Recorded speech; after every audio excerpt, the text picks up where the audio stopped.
Okay, we're going to start up this show. This is Talkaoke Pop-Up Talk Show. If you don't know what it is, it's very simple. Just talking to this microphone about whatever you want to talk about. We had a very interesting evening last night. Talked about a lot of stuff. We'll probably talk about different things today. It's kind of up to you. Everyone's welcome. Come join. 2 minutes. You have to go on the way back. No problem. My name is Mikey. Let's find out who we've got early doors around the Talkaoke table. Tell us your name. Good morning, I'm Margot. It does feel like a morning. I know it's not. I know it's like 2 p.m. by now, but I feel like it's the morning. I'm still on my breakfast and a second coffee. Yeah. Come and join if you want to.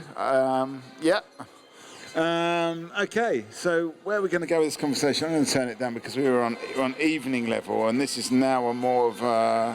Mid-morning. Yeah, it's like a more daytime show now. So, we just go a little bit. You know, Sunday morning coming down kind of vibes. Anyway,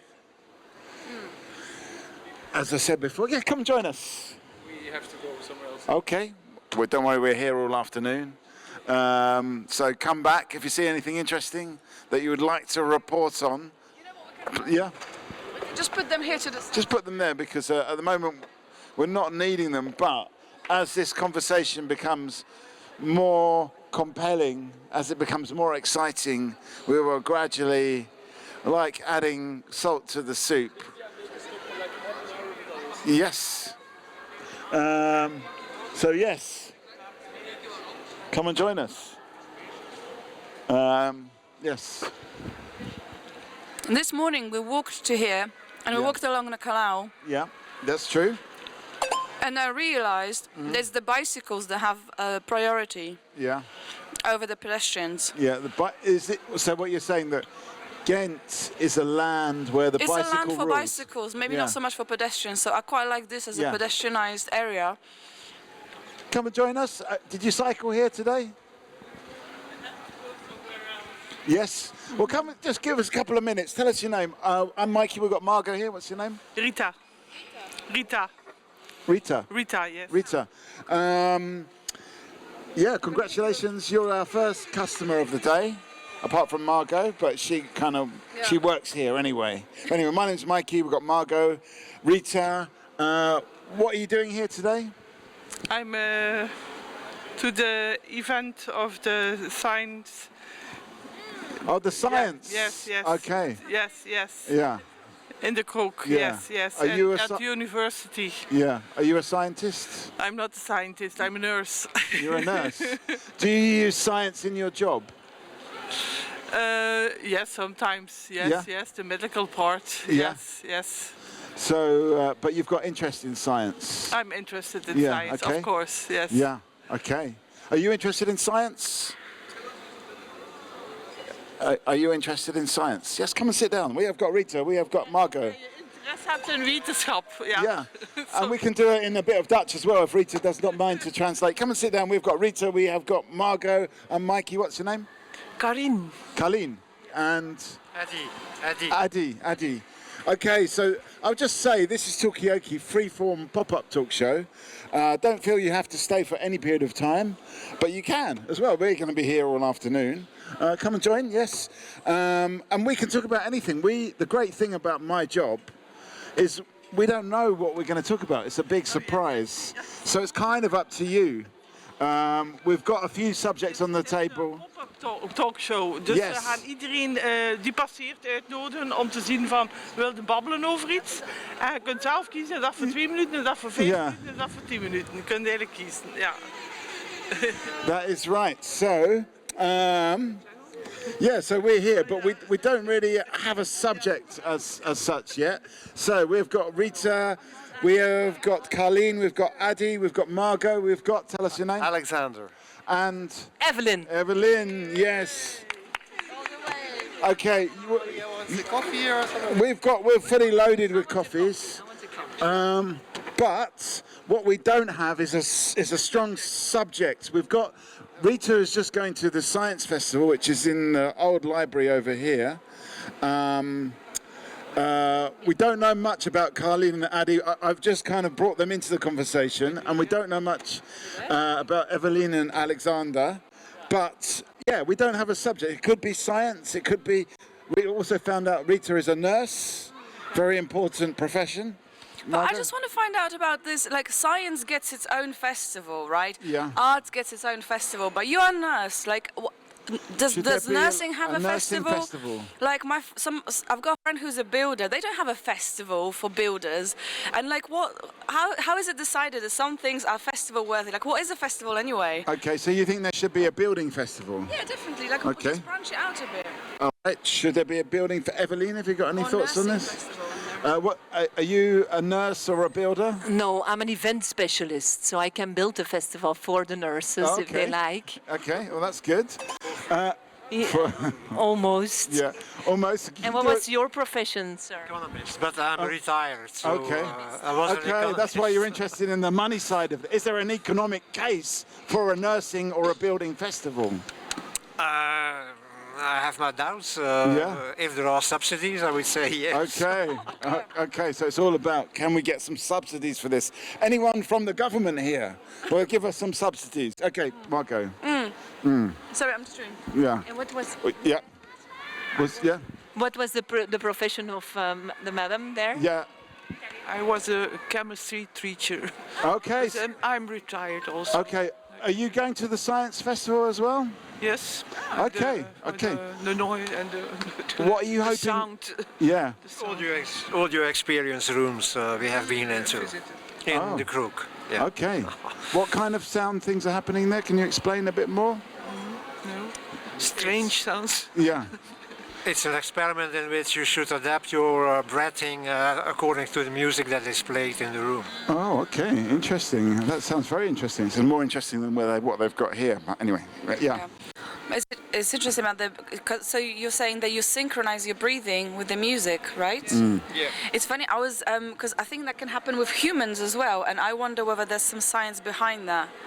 What do When you mean? you- It can like, I happen? think- These are humans. No, but like you can synchronize your breathing with another human when you're like nearby. Do you know what I mean? So when we're nearby, we all synchronize our breathing. I feel like Why that's... is that? Is that so Yeah, we exactly. don't breathe Is in that each other's science? air? Is it so we all breathe in the So same time? you breathe in and I breathe out. Really? So You we go- are breathing in each other.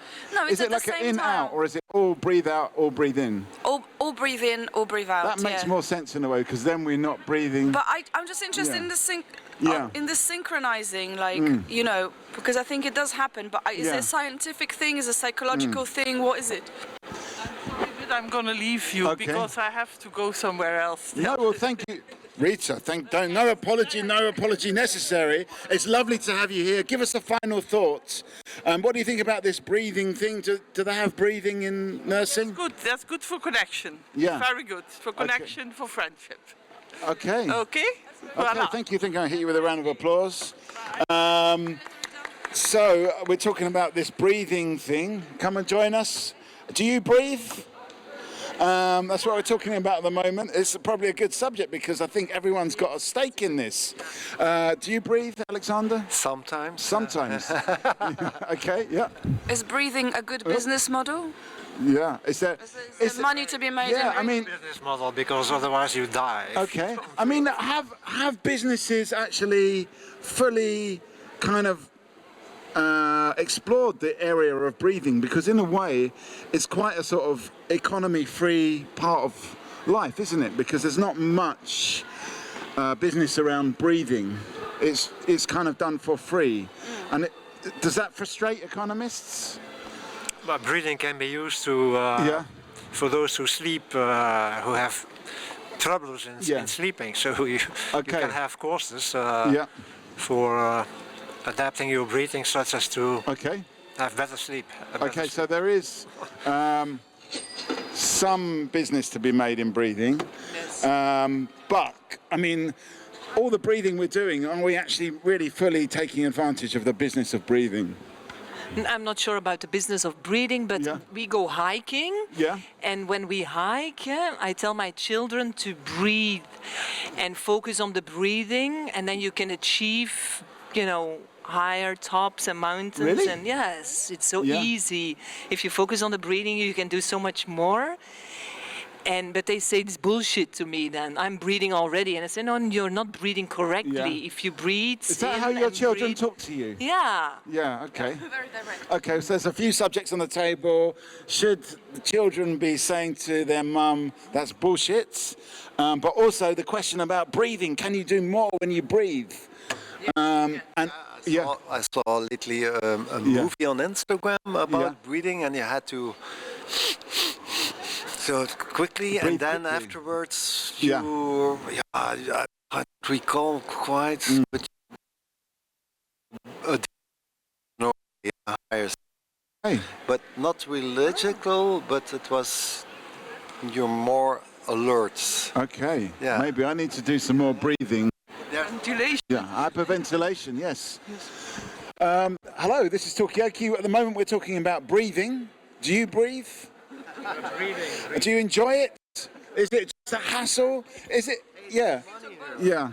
I had one, my former boss, Martin, he taught me that for a long drive, you had to breathe in through one nose and then circulate the air in your brains, and then your brain and your eyes would wake up again, and then slowly breathe out through the other nose, and then again breathe in from this nose when you're driving.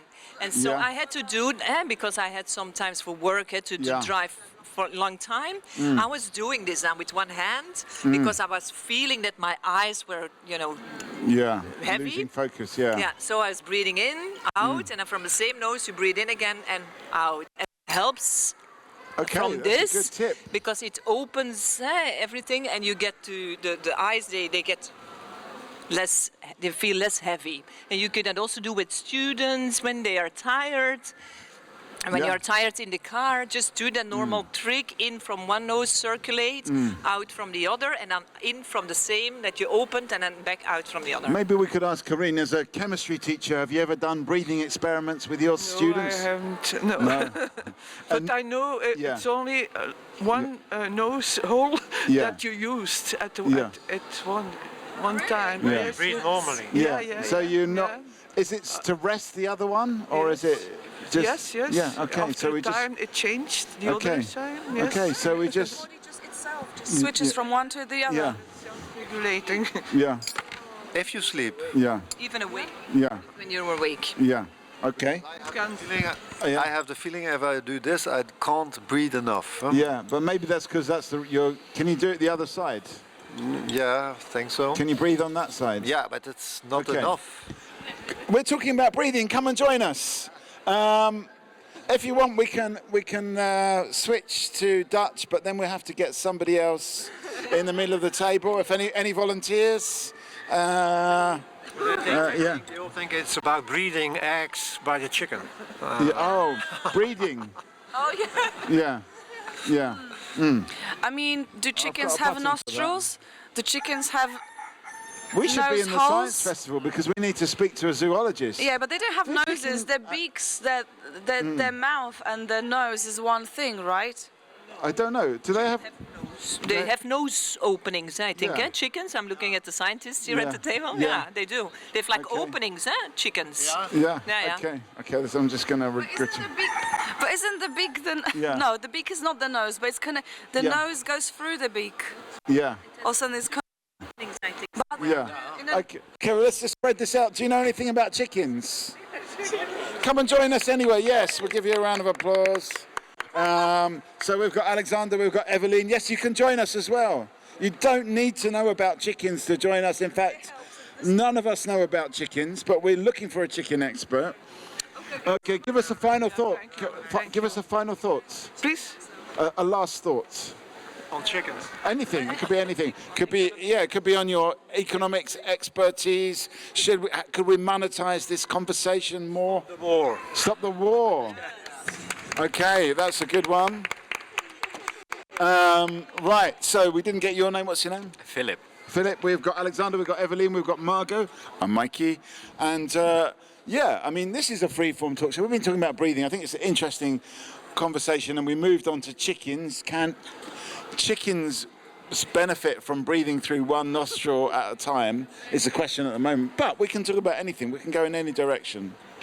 I recently saw a video where they were explaining they're doing like taking sauna 3 times a week is very healthy because when we breathe, when we exist, we inhale a lot of cadmium and a lot of what? Cadmium, or we consume cadmium. From where?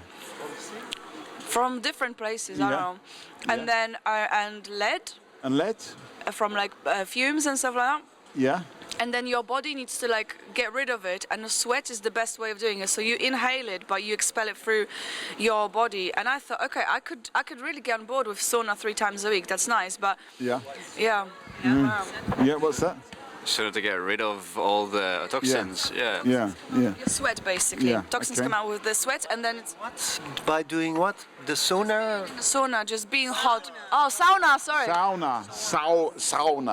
Say it in Polish. In saunie, sauna. Yeah, sorry. okay. Switch to Okay. Yeah. All right, so actually you're And then your sweat is actually quite a toxic liquid or toxic fluid that your body produces, but it's full of these like chemical things. Right, okay.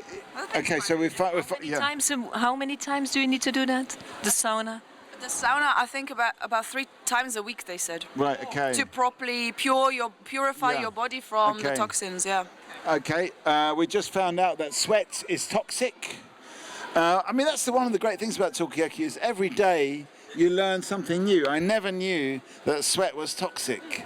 Yeah. If you drink 200 millimeters of human sweat, you will die. Right. Just saying. Okay. What is your profession? My profession, I actually work here as a startup founder in one of the startups. What is your startup? Has it got anything to do with breathing or chicken sweat? No, it's marketing. It's B2B marketing, and I do. What's B2B? Business to business. Right. Okay. Yeah, and I do. We're on the 2nd floor, I think, right there. And what is the USP of your B2B business? That we're doing it all passively, so people don't have to do anything in their business. We're just like there on a fly on the wall. We're capturing all the information and turning that into marketing. Okay, so a passive business, that sounds like a good business to do. A passive business is a bit like breathing, so you focus mostly on breathing. But could we make our businesses more passive? Would that actually help? And how do you, maybe I could ask you, Philip, how do you do your passive marketing? Because that sounds like a little bit less effort than active marketing. I think for something to be passive, you first have to put a lot of energy into it. Okay. So actively, way more than just doing actively something the whole time. You have to first put a lot of active work into it to get it passively. So you it's need like pushing a snowball down a hill. You have to start off really hard, but then it gathers its own momentum. Yeah, exactly. Okay. It's all about momentum. Okay. Is it a bit like I sometimes get, just depending on what I'm watching on YouTube, I just get different kinds of adverts. So recently I'm getting, because I was looking at a lot of construction site videos. Yeah. Now I'm getting a lot of adverts for trading and cryptocurrency. Yeah.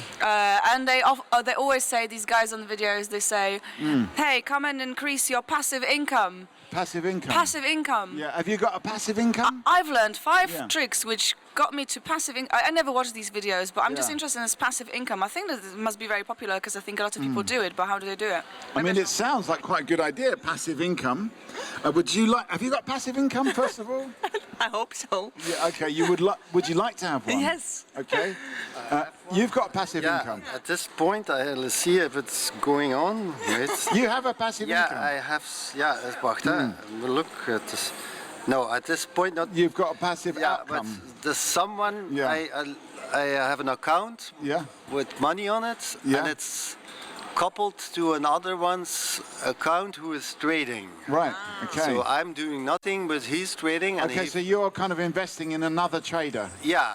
Okay. And that's passive. Yeah. Okay. All right, so we started talking about He's not earning anything at this moment. It's not point. It's not handling, but he's not handling. Okay. Yeah. Okay. Okay. Well, that's interesting. I think that's a good question for you. The fly on the wall. I was reading a book with my son, and it was about a fly with remote control and cameras. Yeah. So I would see you steering then the remote control and then looking at the screens and then having your robot fly at your customer's office. Is that how it works? Have you got a nano fly that you get? We haven't invested in nanotechnology yet, but that'd be interesting. That'd be interesting. You know, we're just in every channel. If you're in a meeting or something like that, you've got an ID on a voice note. We do really like. Not too high of a barrier, but no, I don't think a fly on a wall with nanotechnology that might peer into privacy way too much. Yeah, okay. Yeah. There's some ethical issues there. Yesterday we were talking about, because somebody yesterday had invented a game where you use a virtual magnifying glass to burn virtual ants. And we were thinking about a game where the ants could use a virtual... You're an ant and you're using a virtual magnifying glass to burn humans. So there's a lot of interest, I think, in this kind of insect. Come and join us. Have you got a passive income? That's what we're talking about at the moment. Well, this is not a sales corner for cryptocurrency or anything like that, or pensions. It's a talk show. And we're talking about anything, but at the moment we're talking about this idea. It's new to me, passive income. My income's always been quite active. But maybe it's active now, like you were saying, Philip. Yeah. It's active now, but at some point you will get into the passive stage. Yeah. That's all I wanted to say. But yeah, I'm interested in your trading, like the investment. No, but I mean, because I think it's interesting to be involved in something like marketing is not a visible profession, right? Like you're not making something, right? Or not, because like if I'm a ceramicist, I'll make a cup. There you go. There's a cup I made. But in marketing, like what you're selling, you're selling like the concept kind of. Making marketing. Yeah. Are you doing marketing? Yeah, I'm almost similar. Yeah. Yeah, but not. I presume you work a lot of on online stuff. I'm more the traditional printing stuff and sending designing. It to people. Yeah. Yeah, but. What would be the best way to sell a cup? A cup? Yeah, because probably the online at the moment. Yeah. Okay. Not printing anymore. No, that's dying business. Okay, so why are you doing it if it's a dying business? I'm used to it. I'm good at it. See. So you're connected to this. Come and join us. This is Talkaoke Pop-Up Talk Show. It's right now. It can be about anything. Right now, we're talking about passive incomes and passive marketing, making money without doing anything. Seems interesting. Yeah, come and join us. I don't know anything about... Me neither. We've got Philip, we've got Alexander, we've got Evelyn, we have got Margot, and I'm Mikey. What's your name? My name is Hans. Hans, come and join us. Yes, give this person a round of applause. I might be joining you in 5 minutes. Okay. Check out what's going on. We are here all afternoon. Join us anytime you want, but we probably will have changed the subjects by then. Okay. Come and join us as well. Okay. Yes, come and join us.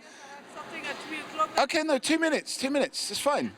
We've got Philip, we've got Alexander, we've got Evelyn, we've got Margot, and Mikey. What's your name?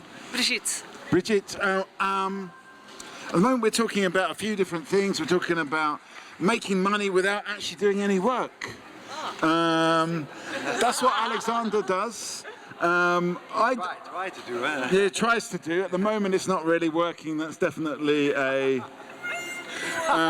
but, you know, at least you're trying. Yeah. But isn't it like when I was a child and I wasn't earning my own money, it was kind of like I had passive income from my parents. Like, you know, I didn't say pocket money. I had passive pocket money for just like for being or for like good behavior. I wonder if there's like a trading platform for people's like good karma, good or pocket money, trading. Yeah, just get children on trading. I'm not sure. There's a question: should people just get money just for being humans? Children do. Yes. Yeah. Do you give your children money? Not yet. No, not yet. No income. Ze hebben geen zakgeld. No. Okay. And yours do they? Yeah, a little bit. Yeah, €1. Okay. I mean, what do you think about this? Do you think that children, or even older children that are in their 20s and 30s, should be getting money just for being human beings? I think that's a hard one. Depends on the person and their situation. Yeah. But I think people should earn their keep. Yeah. In some way. Yeah. But also be supported all the way to get through a certain stage that I have to. Okay, so maybe in sometimes, Bridgie, any views on this? Do you have children? No. No? If you did, would you give them money? When they're young, yes. Yeah, okay. But not when they're grown up? Yes, but that's another, not monthly then. Okay, okay. Any thoughts on this side? Passive income for humans? A passive income for breathing as well. Yeah. Or like making it so far in life. I don't know. Just like when you get your, I don't know, 16, I think is a big age maybe. Yeah. Like for making it, there should be like a bonus. But then also for 40. I just turned 40 this year, and I'm like, where's my big check for making it so far? It's like there should be some kind of like a fund. You should get some reward for turning 40. Definitely. From the government? And not messing up my life. Like I wouldn't mind, you know. I could have gone really badly wrong. Yeah. Have you ever been in prison? I've been to a prison to interpret for prisoners, but I was not arrested. I wasn't detained. Okay. Yeah. You have chosen the wrong business. If you work in hospitals, you get oude wijven-dagen. So then you get free money for free. Yeah. Old women's days. Yeah. Old women's. What is that? It's an old women's day. Yeah, but Okay, Bridget, give us a final thought before you go, though. Let's get on. Too late. Yeah.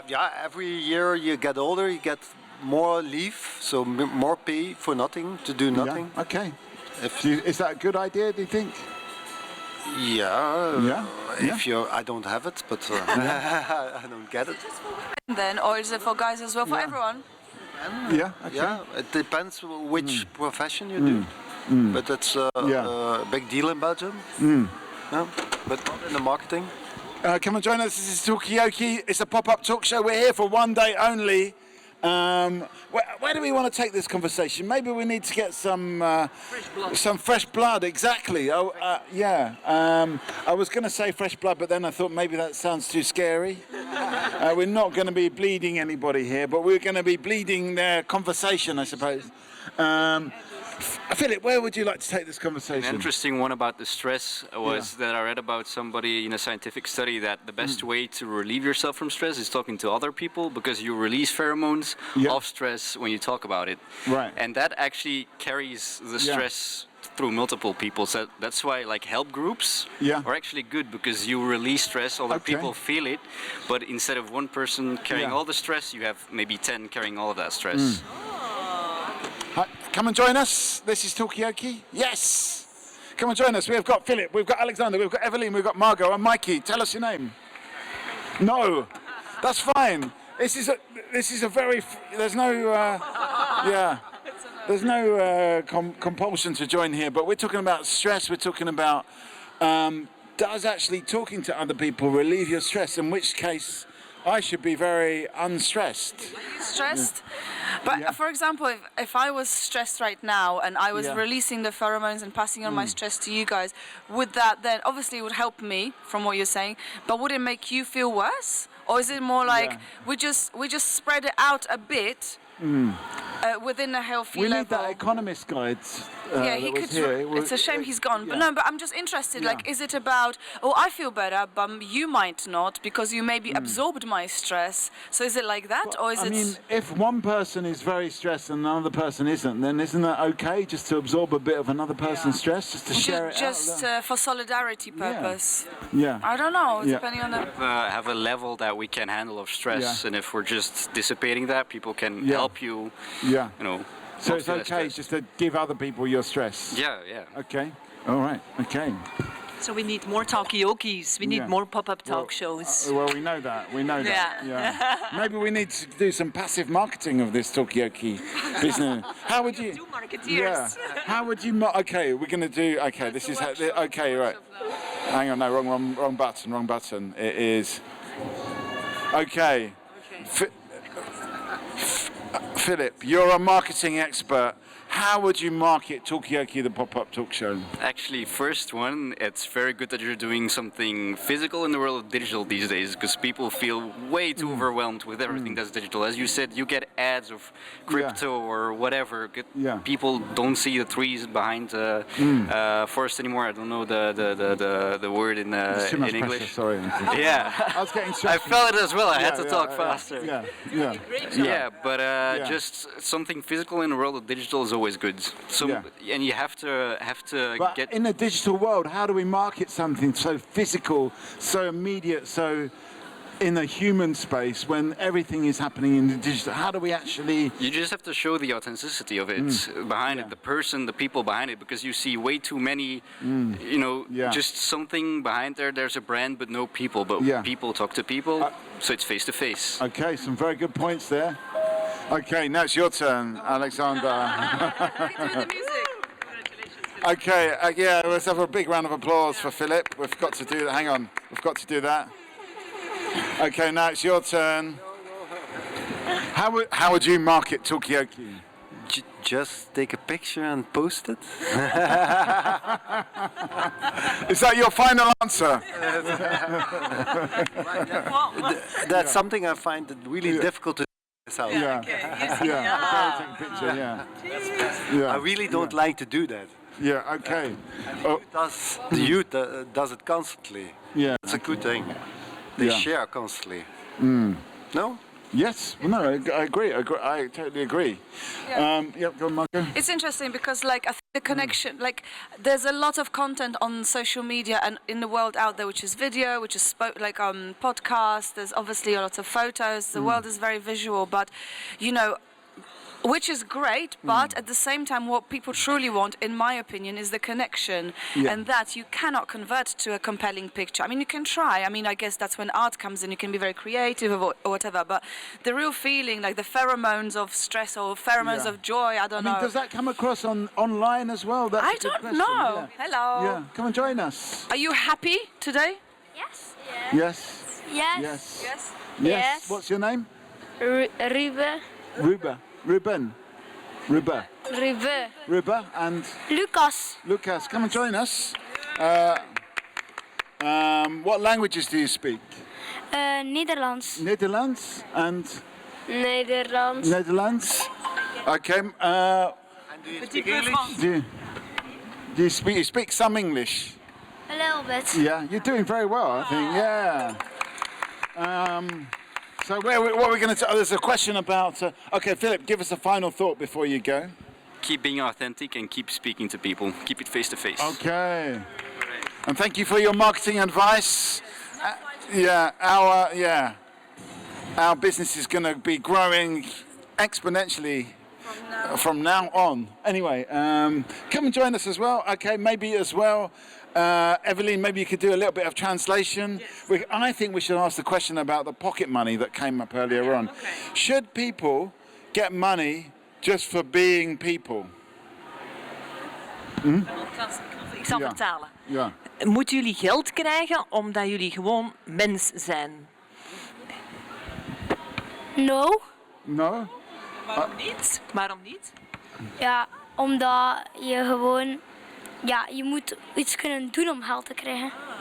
En Margot vertelde juist dat als je heel flink je best doet en je hebt nog nooit in de gevangenis gezeten, dat je eigenlijk toch gewoon geld zou moeten krijgen van de overheid.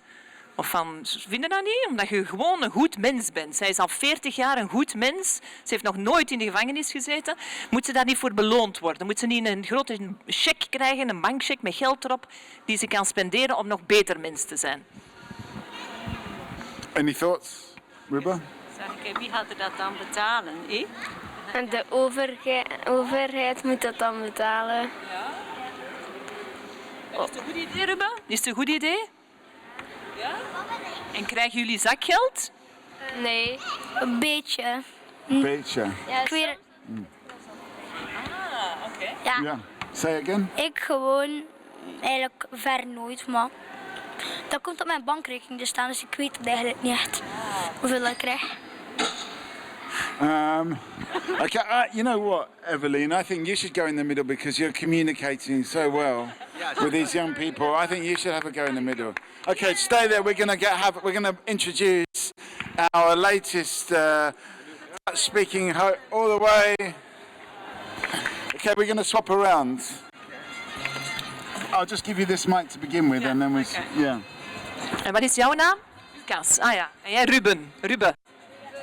En is dat jullie oma? Niet de mijne. Niet de mijne. Ah ja. Kom erbij zitten, oma. Opa zit daar en de mama zit daar nog. Maar komt u zitten, alstublieft. Het is hier heel gezellig. En mijn naam is Evelien. En hoe is uw naam? Bernadette. Bernadette. Wat een mooie naam, Bernadette. We hebben hier Mikey. We hebben Alexander. Hallo. En we hebben Margot. Hallo Margot. En Margot is van Polen. Ja? Ja. En Mikey is van de UK. Van Engeland. There was a big storm in England, huh, Mikey? Yes. How was it? Bad? Can you hear me now? No, we just it just delayed the plane a little bit, but the thing is, when you get weather in UK, it normally hits Scotland. Scotland is normally the victim, and then in London, we're just safe. Yeah. En hebben jullie gehoord van de storm in Engeland? Nee, alleen van de overstromingen in Valencia. Nee? Heel goed. Ik ook niet. Nee? En mevrouw, ja? In Ierland was het storm. In Ierland, hè? Ja, Daar heb ik toch wel... Ja, en in Normandië sneeuw, en in Frankrijk sneeuw. En hier is het 17 graden nu, hè? Ja. Oei, Alex. Ja. Hey, welcome. This is Talkaoke, a pop-up talkshow. Please have a seat. Ja, dat is goed. Zit u maar. Waarvoor gaan jullie repeteren zo dadelijk? Voilà. Hey, ja, ik ben Ismaël. En straks hebben wij een podcast. Daar trap ik een op. Hier in het Wintercircus One Step to Ghent. En dat is samen met Jeroen en Pieter-Jan. Hey, en wat doen jullie dan daar speciaal? We zijn gewoon uitgenodigd. Ik weet echt nog niet hoe het gaat lopen, maar het lijkt heel avontuurlijk zo. Die mensen zijn onschatbaar avontuurlijk, denk ik, en dat loopt wel los. Weet je. En wat gaan jullie doen? Een podcast opnemen? Nee, Dat is het enige dat ik weet, een podcast en wat mensen uit de muziek, maar voor de rest geen idee. Een beetje muziek spelen. En artificiële intelligentie en de toekomst van muziek en die toestanden. Over filosoferen en grappen uithalen, weet je veel. Oké, en wat zijn jullie dan? Stand-up comedians? Wat zijn jullie? Muzikanten? Ik ben geen muzikant, geen stand-up comedian, gewoon enthousiasteling in de muziek zeker. Een muziekvoeler of een programmator vroeger. En, ja, een radiomaker, DJ, muziekliefhebber, van alles en nog wat. Plaatlabel heb ik ook gedaan, te veel om te noemen. Maar ik zal een mens geven die mijn microfoon vastpakt, want anders gaat die hier. Voilà. Zo doen wij dat ook in onze podcast. We pakken gewoon die microfoon vast en we stelen dat en voilà. Nee, ja, straks gaan we het samen met Jeroen en Pieter-Jan hebben over de digitale revolutie in de muziek. Het zijn beide gasten die echt al 24 jaar... 24 jaar in de muziek zit. Hoe lang is dat bij jou, Pieter-Jan? Ja, ik heb al sinds mijn 16 jaar, maar 18 jaar ben ik officieel bezig. Zo. 18 jaar, voilà, dus echt al beide meer dan 15 jaar ervaring. En straks gaan we echt zo wat de geschiedenis van de digitale muziek onderzoeken.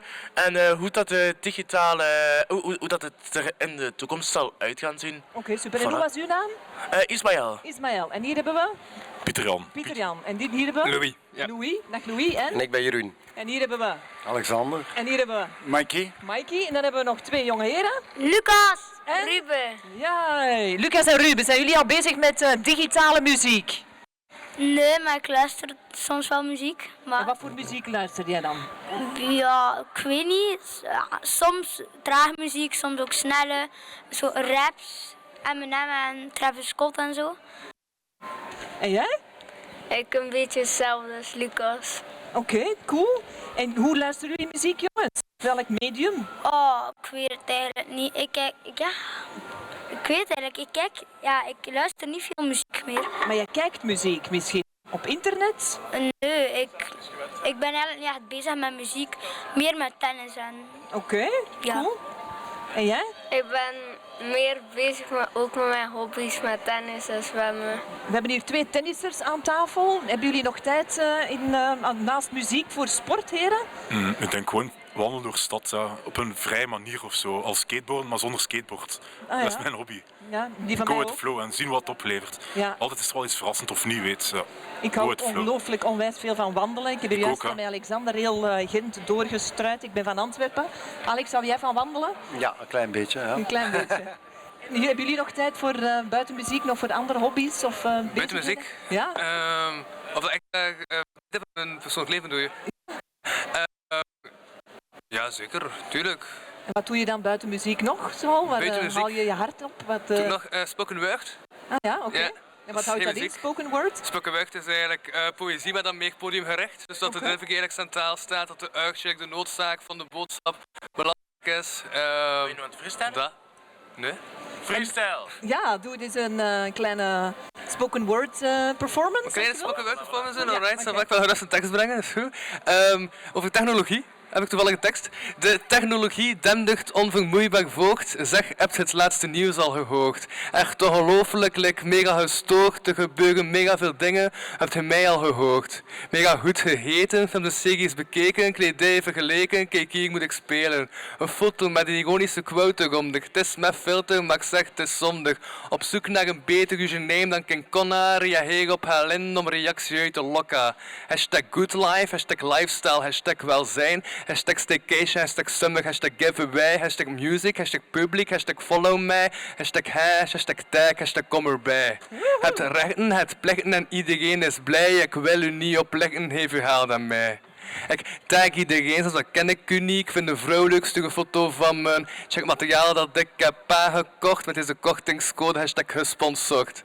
Iemand boekentips, ik zoek ze op tweedehands. Ik ga ze niet lezen, dat staat goed in mijn kast. Iedereen is welkom, Megapixelland, zelfs Lise Verijn en Clara Kleimans. Ik had ze nog wat vragen, dat ziet dan u af. Ik droogfilmpjes maken, super content met uw lach. Rob of Romder of gewoon alle twee. Gebokt als rapper, online valt het mee. Klik, klik, klik op de interwebs, virtuele realiteit, maar in het echt nep. Klik, klik, klik op de interwebs, de wonderlijke wereld van het internet. Voilà, dat is de tekst.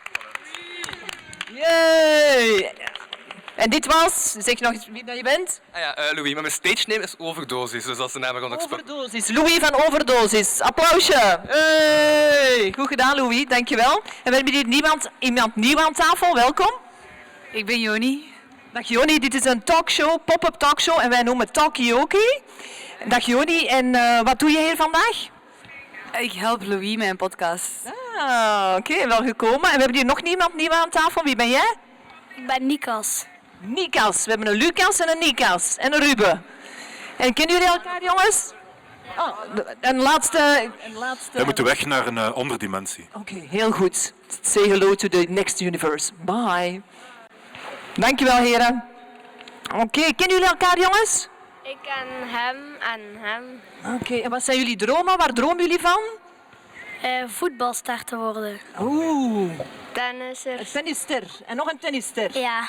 Jee, dankjewel Joni.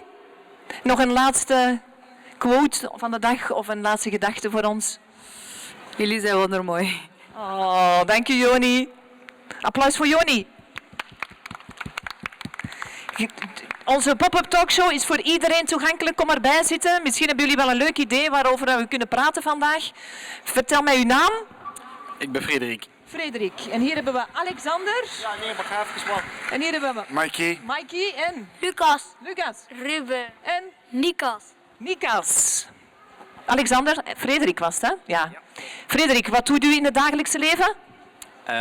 Ik ben bedrijfsleider. En wel voor het bedrijf werkt u? Bovenal hernieuwbare energie. Hernieuwbare energie. Cool. We hebben hier een voetbalster in spe. We hebben hier 2 tennissterren in spe. Lijkt u dat een goede toekomst voor deze jongens, Frederik?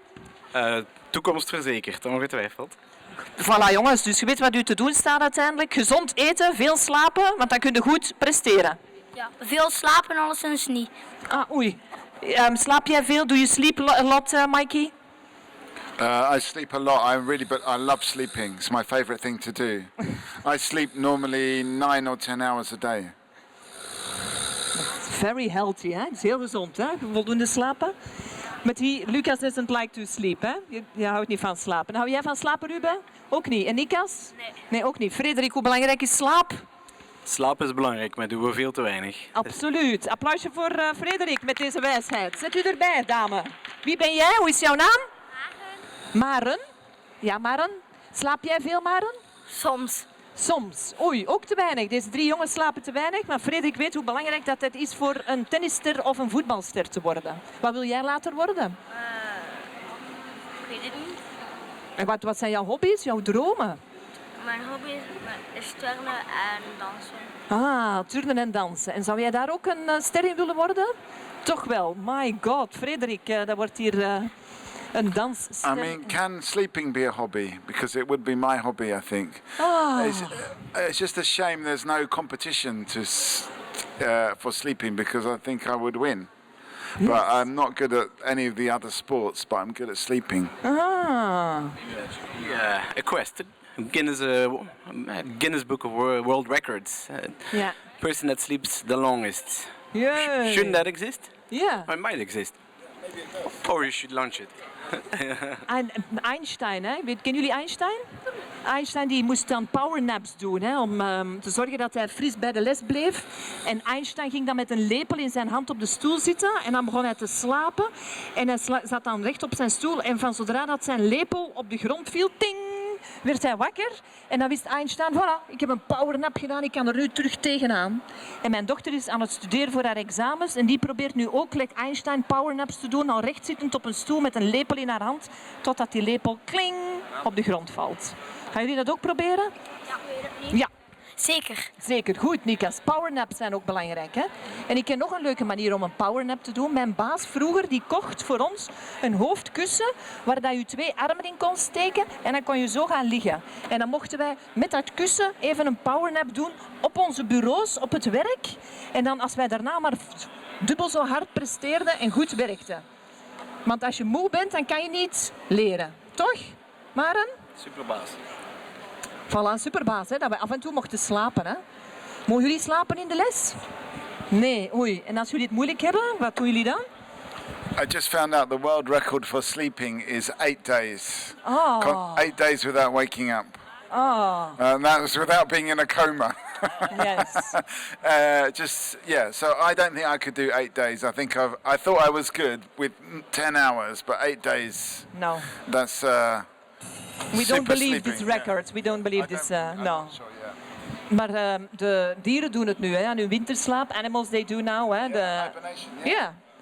So, zij eten zo weinig uiteindelijk, hè, dat zij voldoende kunnen blijven functioneren. En aan hun hart gaat zo verschrikkelijk traag dat zij eigenlijk weinig energie verspillen. Ook egels. Ik heb dat gezien op Karrewiet. Ja, ik heb dat ook gezien op Karrewiet. Wij hebben hetzelfde verhaal gezien. Hebben jullie dat ook gezien, Ruben, op Karrewiet? Ja. Ja, interessant, hè?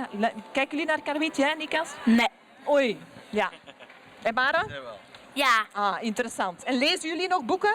Ja, superveel. Welk boek lees jij momenteel?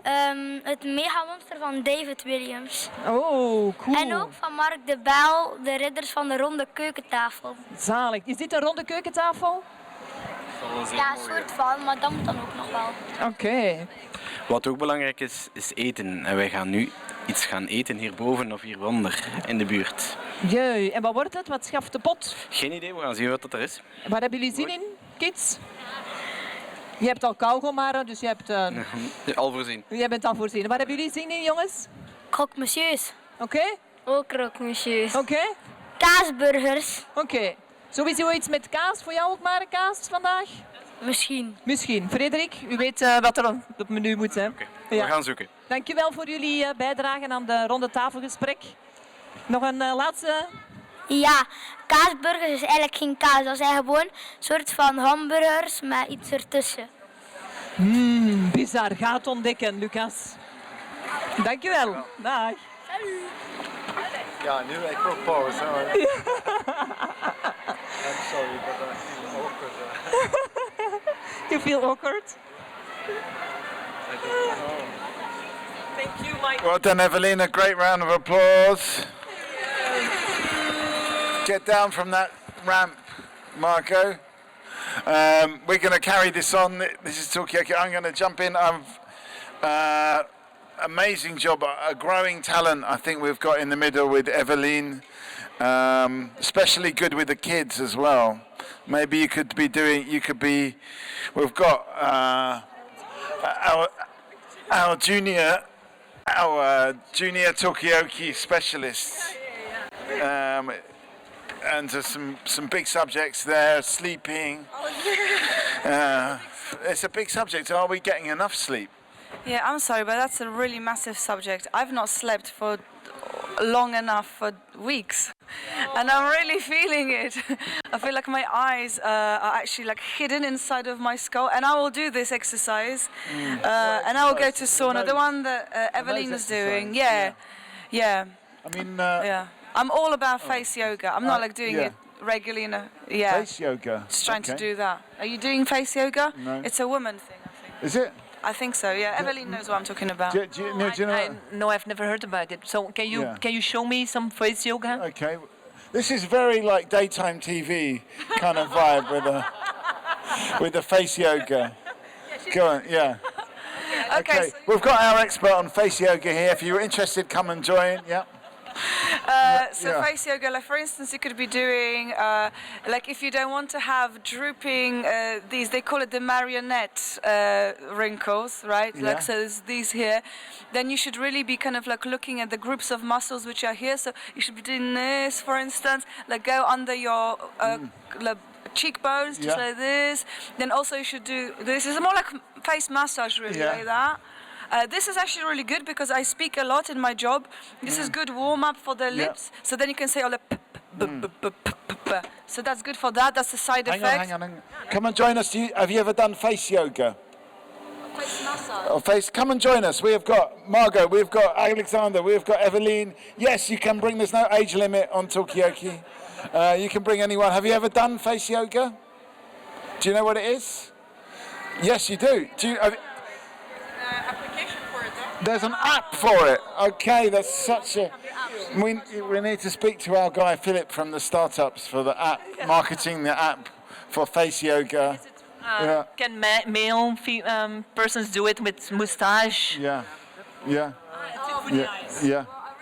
Bought an eye cream, but I don't know if it's working. But I think for this, because I think the whole point about maybe face being a bit like puffy in the morning or whatever is because the lymph gets trapped. So the more like you move it around, the better. And it's interesting. Okay, maybe it's like a beauty thing, maybe it's a vein thing, but I think like we move our body, we think about our entire body. Look at the veins here. No, but but it's like we think about the body. Exercising the body everywhere, but we don't think of our face, because face is for expression, but really it is the same kind of principle. It's got blood, it's got the so you want a from ripped lymph. face, basically. You want your face to be ripped. Yeah, but then I realized that some men, I don't mean you in particular, I'm speaking of men, I see them and they've got on Instagram, they've got a really beautiful jawline, and then I realized they actually do like implants, like they inject the jawline with stuff, so it's like nice and like this, and then I saw a lot of... they put some sticks in there to make it nice and straight. Yeah, just kind of like they even it out, and I feel like it's so unfair, and then to make things even worse, just to rub it in more, on these videos where they just kind of like show off the jawline. Why is it unfair? They're just, because they like chew gum, so you can see like all the muscles moving. Right. And I'm like, that is so weird. That is so weird, but also like, hey, look at my bone structure, whatever. It's a weird place. I don't know what that place is of jawline aesthetics. Okay, the jawline is. To be honest, this summer we've talked about jawlines probably more. I don't think we ever. What's it called? There was mooling. It's like when you are on the photos, like young kid. Mewing. Young child told us that if you are taking a photo, you should really go like this. Yeah. Right? So that's mewing, and that's everybody does it. Teenagers do it. Have you ever done any mewing? Do you know what it is? He's got a beard, he doesn't come and join us. This is Talkaoke. Yes, you can all join us. Come on, this is... Perfect wear. Yeah. Okay, so we have got... this is Talkaoke, it's a pop-up talk show. We just talk about whatever. There's no obligation to stay for it. Come and join us. Yeah, I can watch from around the table. It makes us look more busy. It looks better. It's a better spectacle. When we get a lot of people around, people start to take photos. Yeah, come and join us. I'm not going to ask you any questions. I'm not going to ask you any difficult questions. I'm not going to hit this button. Anyway, so we've got Evelyn, we've got Alexander, we've got Margot. Tell us your name. Luang. Luang, yeah. Yeah. And Timo, nice to meet you. Timo. And? Tina. Tina. Chris. And I'm Mikey. And Mikey, yeah. And the moment we started talking about face yoga. Have you ever done face yoga? Have you ever heard of face yoga? No. Me neither. Yeah. But then we moved on to apparently there's an obsession online with the shape of the face, and men are doing. Go on, you explain this thing that men. I just wanted to move the subject on within the realms, but it's true. I think it started off as women just doing like face yoga and just like not to have wrinkles, whatever. But I'm seeing guys doing the face exercises as well. But most of all, like they inject things to make the jawline look good. So obviously your jawline is exposed. I don't know if you work out to keep this jawline. You've got beards, so it's your secret what your jawline looks like. Yeah, it's wobbly. Like that, Is it wobbly? Yeah. So, but I'm just like wondering, like, do men care about the jawlines? Yeah. Okay. Do you care about your jawline? We care about our jaw curves, Jaw curves. Yeah, more about the curves. Yeah. It's the curves, like see, the curves. It's not really a hook. It's like this. Yeah, the curve is important. Okay. Any thoughts on this? Do you care about your jaw? I guess it's useful to chew. Yeah. To eat. But I mean, do you think about the jaw as more than functional? Is it something to look at? People compliment me along with my jaw a lot. Yeah. I have to say that.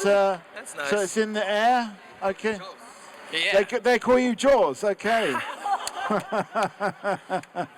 Okay. I wish I had the jaw sound effect now. Okay. So we're talking about jaw lines. I don't know. Any other thoughts on?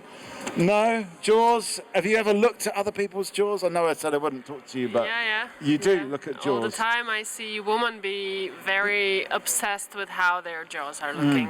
Have you ever complimented anyone on their jaw? No. No? No. Okay. Timo, your jaw is looking so nice. Yeah. He gets a lot of... Don't focus on Timo because he's getting too many compliments already. Yeah. Never enough compliments. Yeah. Can you try to imitate the jaws sound? Oh, what, like... Oh,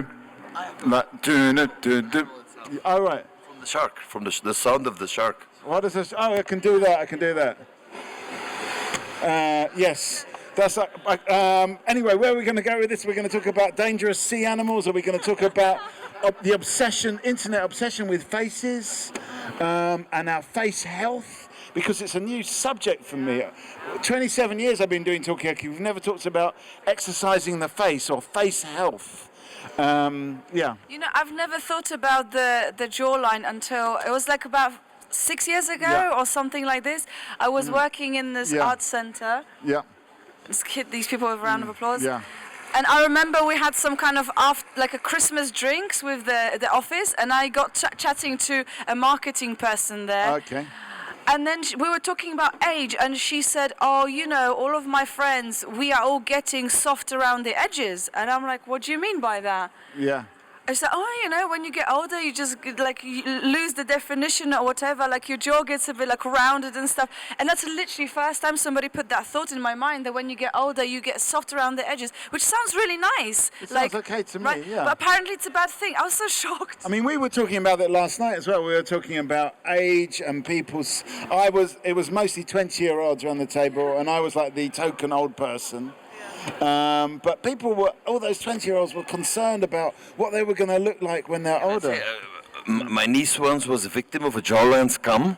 Yeah. So actually, like her jawline was slowly deteriorating. Yeah. And the doctor said to her, "You have to pull your throat and turn all the time." Yeah.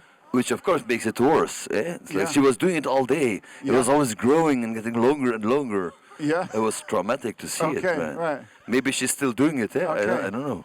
So I mean, is that the same as mewing? We were talking about mewing earlier on. Is that the same as mewing?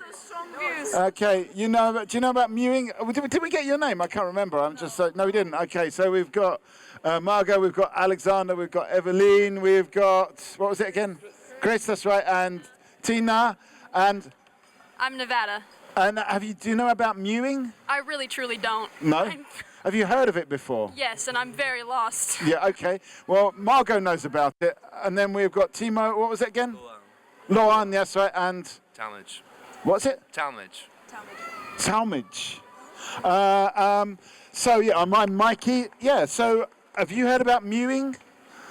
Yes, I'm an exchange student, and my host brother, he's 13 and he talks about it a lot. Okay. Okay. It's a 13. What can you explain what mewing is? I think it's an exercise you do to make your jawline appear stronger. Right. Okay. And how do you do this exercise? Is it similar to this to what Chris was talking about? This kind of like being a bit like a pigeon, kind of. I think I think it's something with your tongue inside your mouth. I think you gotta like. Okay. Push the tongue back. But do you know about mewing? Okay. Yeah. So like you put the tongue in the roof of the mouth and you press to up. So here go more up. Okay. The jawline you press. Okay. So you've heard about mewing before? Yeah. Okay. It's What's your view on mewing? I think it's cool. Yeah, you think it's cool? Yeah, okay, I think it's nice men take like worrying about appearance. I mean, it's the first time. Yeah. I mean, should we be focusing out, because we do a lot of things for the body. This is what Margot was saying earlier. Like we do, we might do exercise in the gym, but we're not exercising our face. That was the point. That's how we started all of this. Do you think we should be focusing on as it's a thing that we, I'm seeing all faces here rather than bodies, but people are focusing on the body. Should we be focusing on the face more? I think with those little things it's okay, but as soon as you start injecting, certainly males injecting for another jawline, you think that's going too far? Yeah. Yeah. Okay. I mean, any other thoughts on this? And thoughts on the? No, nothing. Do you feel like you need to exercise your face? I think I'm too lazy to do that. Okay, so we're back to the passive side. Can you do passive face exercise? The best is to sleep upside down. If you hang on your feet on the ceiling... Like a bat? Yeah, like a bat. You're having a bad day. Yeah. If you hang upside down, your face will return to its original. Okay. Have you seen people in the International Space Station? Yeah. They look much younger, eh? Yeah. They don't. You're lying. Okay. Okay. Liar. Okay. Right, okay, so should we be sleeping like bats in order to just rejuvenate our face a little bit? Yeah. Yeah, you say yes. Yeah, okay, yep. My friend is an actress, and she was saying that recently she went to an audition. No, she was talking to her male friend who went to an audition, and they said to him, Yeah. Okay, yeah, because this anecdote might be long. In the meantime, we've got a new person. Try and think about how to keep it short. This is Talkaoke Pop-Up Talk Show. You've walked into a talk show, but it's okay because there's no pressure. I was kind of saying that to Tina. There's no pressure. You don't have to say anything. It's live. We're alive, but it's not on live. We're not going out live. It's live. It's live. It's here. Yes, we're here. So yes, I am live. And we've got Chris. We've got Tina. We have got, what was it again? Novelle. And we've got Timo. We have got Luan. And we've got, what was it again? Talmage. What? Delmich. Delmich. Well, okay. And we've got Margot, we've got Alexander, we've got Evelyn. Tell us your name. Salia. Saria. Yeah. And I'm Mikey. And at the moment we're talking about the face. Should we be exercising the face? Timo is very against injecting into the face to change the shape of it, to make the jawline more stronger. He says that's going too far. But, I mean, that's where we are. Yeah? I'm okay with it. You think it should be for men as well? Yeah, sure. I don't see the difference. Men and women can both feel good about themselves. Yeah. I think if there's something really that bugs you about your face, there's nothing wrong with changing a part of your appearance. Yeah. Okay. So we should just go ahead and do it. Would you sleep like a bat, upside down, to improve your face? To improve my face, Yeah. no, nothing for my sleep. Okay. Okay. Sleep is more important. Yeah. Okay. Okay. Yeah. Sleep. We were talking about sleep earlier. Are we getting enough sleep? Yeah. But I just want to say my friend's actor friend went to an audition recently, and he had Botox done on his eyebrow, like on the forehead, and he had to read a character it's like a bit of a stressful situation the character's in, and they're like, okay, read it like a stressed person. It's like, did it, and they're like, can you show something on your face because we can't actually see? And he couldn't do it because his forehead wasn't moving. So then he was Googling a lot, like how to get rid of Botox, like quickly, how long does it last? Because he surprised himself. He just didn't think that this is going to be an issue. But they did want to see him have a concerned face, and he didn't get that part. Okay, so you cannot show concern if you've had Botox. I think you could, It's helping. It's helping against migraine. Okay. Migraine. How do you say that? Migraine. It's helping against migraine. Yeah. Okay. If you inject it here, so your migraine disappears, and then you have to redo it again. Hang on a sec, Surya. I just want to get a final thought from Tina. Give us a final thought. Well, it's really fun, and I think it's productive when people are coming together at a table and talking. Thank you. Well, I appreciate. Well, I appreciate you coming to sit down and talk with us. Chris, I want a final thought from you. Give us a final thought before you go. It doesn't have to be about the face. Give us a last thought, a parting thought. Come back for a second, There was this American scam artist. Yeah. And he proposed people to look younger, and he put them upside down, and they're also growing. Right. So apparently you could grow 5 centimeters with hanging upside down. Right. You ask a lot of money for it, and then it lasts for 1 day, and then you shrink again. Okay. And people paid for it a lot, Okay. Scams. Okay. I mean, it would be useful if you needed to get onto some of those fairground rides where you have to be a certain height just for 1 day. Yeah. Okay. Hang on, Evelyn. I'll come back to you because I feel like these people are going. Lauren, give us a final thought before you go. I have a feeler. Yes. Thank you. Vive la République. Okay. Which republic? Yeah. The Czech Republic. Yeah. Vive la Czech Republic. Yeah. Okay. So we're going to keep this going, though. We're going to ride out the loss of those people with their face expertise. We're going to keep going with this. Very solid arguments. When I think a lot, I frown my face. Yeah. And people think I'm angry, but it remains all day. Yeah. So it kind of turns like into a bitch face. What is a bitch? What do you mean a bitch face? It's like this. Oh, you see, I'm not angry or anything. I'm just thinking, and then it goes like that. Okay. So Botox helps. But I mean, is that other? I mean, you're not being a bitch. So what's going on there? I mean, no, but I get to hear it a lot. Like I have a frown here. Yeah, I mean, I get that. When I think, I always frown here. I get that a lot. And people think that I'm angry, so I want to get rid of it with Botox. So I just look normal at least, and not angry. Okay. Because I can't control that mimic that. Yeah, but isn't it up to other people to be a bit more open-minded and realize? No, I understand them. I've seen pictures of myself when I'm thinking, and I understand them. Yeah, so. You were like, why was I that angry? No, I wasn't. Okay, so we're talking about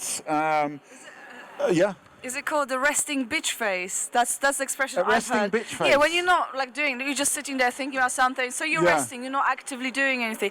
But for instance, or just exactly, it just stays. But can't we call it the thinking face? The thinking face. Yeah, we could just rebrand it. As well. Yeah. Look at but this. what I wanted to say is that I'm from Poland, and it's like a meme thing that the Polish smile, and I wonder whether people have the Polish smile just so that people don't think that we are too friendly or something, because you can find it on Instagram and everywhere. There's Polish a whole smile, meme. and it's like, a Polish person being happy. Yeah. Polish person being concerned. Yeah. Polish person being, I don't know, making a joke. Yeah. And it's like, that's what we do. And it's true, we don't smile very much. Yeah, okay, what is going on there? I've seen actually a thing, a meme online, the same thing but with Victoria Beckham, because she had, she never smiles, and it was like she's smiling now. Yeah. Now she's angry. Yeah. And now, so it was 3 pictures in different situations, but she always had the same look, like very, like no life in her face. So it was actually, Okay, so some people have got that. that kind of very minimalistic expression. Evelyn, were you gonna say something to that, Paul? I think next year we should have some people that hang us upside down here. Yeah, we have enough space that we have some people that just they pull you from your feet into the air, and that you can have some exercise upside down. Okay, so that could be a good activity for next year. Or it doesn't. We don't have to wait until next year. All we need is a piece of string. Would you hang upside down? I have hung upside down before, and I can confirm it is not comfortable. Well, it's not comfortable. Not at all. How long can you last like that? I was stuck a little bit. Oh, you were stuck? Did you get your foot stuck or something? What happened? It's like a old exercise machine, and you like lay down on it, like upright, and then it flips you. Right. Except the one that I was on just broke, so it just went. It's normally supposed to go to about here, and it was like here. Right. Okay. And you got stuck there. How long were you stuck there? Not long. My brothers waited a fair amount of time to save me from there, but not comfortable. Okay. So it's just not comfortable at all, just even for 1 minute. Okay, all right, so maybe it's not good. We've got a new face over here. We've got Margot, we have got Alexander, we have got Evelyn, we've got Saria, we've got... Sorry. Nevada, like the U.S. state. Nevada? Yeah. Okay, all right. And we have got... Damage. Yes. And we've got, tell us... Rose. Rose, welcome. And I'm Mikey. We need to go. Okay. Yeah. Okay, hang on. Sorry people, sorry Rose. I know you wanted to talk to these people, but we have to find some other people. Maybe these people can join us. So my husband invested in anti-gravity boots from the United States. Anti-gravity boots? Yeah, boots? so he had in our bedroom, he had this bar, and then he had these boots, like ski boots that you put here. Yeah. And then with 2 hooks, and then he was then with his arms, and then he lifted up with his feet, and then he could hang his 2 boots on the bar, and then he was hanging upside down. Yeah. And then I had to stay there waiting for him until he'll get uncomfortable. And then I had to help him off the bar again with his anti-gravity boots. Wow. So. Yeah. Why? Yeah, for your spine. Yeah. For your spine. Yeah. It feels good for 2 minutes, okay, and then it gets... And then all the blood rushes to your face, and it's like... Okay. All right, okay, then, your head explodes. Alexander, give us a final thought. I can't beat that story. It's not a competition. It's not a competition. Okay, give us a final thought. Well, I love this. I don't know what this is, but I like it. Yeah, here's a card. This is Talkaoke. It's a pop-up talk show from London. Oh, okay, cool. Thank you. This is our... we have got now a little hub in Belgium. We're just trying to spread the chat across the channel and trying to get people talking, cool. just talking about whatever they want to talk about. That's Talkaoke. Yeah, okay, pretty so cool. Give us a final thought. What are you thinking? Now I'm thinking actually, what am I going to eat for dinner? Because my microwave has broken. Oh, okay. Okay. I mean, can you fix it? There's someone coming to fix it. Okay, amazing. That's good. Yeah. Yeah. Okay. All right. But you could have a salad, maybe. I had a salad yesterday. Yeah, okay, so you get fed up with salad. It's boring, okay. Well, thank you for that. We're going to ponder the question about what to cook without a microwave. Thank you. I'm going to hit you all with a round of applause. Yep. No, when I first got a microwave, that was in the 90s. We got a microwave in my family, and me and my dad thought that the first experiment to do is to put a raw egg in a microwave. Right. And that was it. And but we learned something. It was a fun physics lesson or radiation lesson. I don't know, something. Okay. What happened to the egg? It exploded, and then we had to clean it because my mum would get so angry. So that's what we did. It was a good moment of bonding with my dad, so I didn't mind that at all. Right. Had stupid idea. Okay, so don't put an egg in the microwave. We're learning here. Come and join us. This is not just like an advice shop. This is Talkaoke, pop-up talk show. Yeah, come and sit down here. Yes, you're fine. We have got Nevada. We've got Dumage. Yes, and we've got Rose. We've got Margot, and I'm Mikey. And what's your name? Yes, you have. I'm sure you've got a name. Okay, we're just talking about stuff. Rose, any direction you want to take this? What would you like to talk about? To be honest, I have no Anything. Anything could be anything. Yeah. Okay, Damage has got something. Yeah. I think we need to talk about food because I really like food. Yeah. Have you got a favourite food? Look, there you go. There you go. Thank you. Yeah. It is food. It's real food. Real. Wow. Yeah. I like a lot of food. We just had we went to a Japanese place. Do you remember ramen? Do you remember the name? Nope. It was really good. It's right by here. It's like okay. A You're street making over. me hungry now as well. Yeah. Actually. Yeah. I mean, you said you were on an exchange. Where are you from? I'm from Idaho. In Idaho, the US, yes. And she's from Washington. Right. Okay. Yeah. And how did you end up here in Ghent? I signed up to do an exchange program through a volunteer thing that I like for high school, and for the Rotary. Yeah. I love Rotary. A Rotary. Rotary. Yeah. Yeah. And then I put some countries that I thought sounded cool, and Belgium was on there, and then I ended up here. Why did you think Belgium was cool? That's our most common. Yeah. I like that it had. I like your cities, and I didn't have a lot of information about it, but I had a really good first impression of just the cities were really beautiful, and that's about it. What about you, Nevada? I'm same thing, but also here through Rotary, and I'm from Washington. Yeah. I've never actually been to the state of Nevada. That's my fun fact. Yeah. I know. Why? How did you get the name Nevada? No. So in Spanish, Nevada is like lightly fallen snow. Oh, so okay. It snowed. I was born in Seattle, and the night I was born, it snowed. So it's okay, right. I see. Is that why Nevada is called Nevada? I have no idea. Okay. Probably, maybe. Maybe. I Okay. don't know. But I came to Belgium because I had the same thing, like filling out a form with countries I'd like to go to, and I had 6 top choices. Yeah. And me and my mom were filling it out, and we made the agreement that I would get to choose the countries I wanted, and my mom would get to choose the countries I couldn't go to. Right. And I actually still have the list. Okay. Well, yeah. We'd like to know what countries are on the list. We'd like to know. I have my phone. Is it any country in the world? There was specific countries, so I have to find. You couldn't just choose. Was Poland on there? I don't think so. Was the UK on there? No. No American speaking. No, Yeah. No English speaking countries. Right. Okay. Come and join us. Yes. It's Talkaoke. It's a pop-up talk show. We're here for one day only in Ghent. Oh, come and join us anyway. It's no problem. Yes. Yeah. Thank you anyway. Thanks. Yeah. Thanks. So, yes. The countries that was your list also this? Similar. So we had Argentina, Austria, Belgium, Brazil, Chile, Colombia, the Czech Republic, Denmark, Finland, France, Germany, India, Italy, Japan, Mexico, the Netherlands, Spain, Sweden, Switzerland, and Taiwan. Right. So that's Yeah. Yeah. So we got to choose 6 that we would go to and 2 that we would absolutely not go to. And my 6, in no particular order, were Austria, Belgium, France, the Netherlands, Spain, and Sweden. Okay.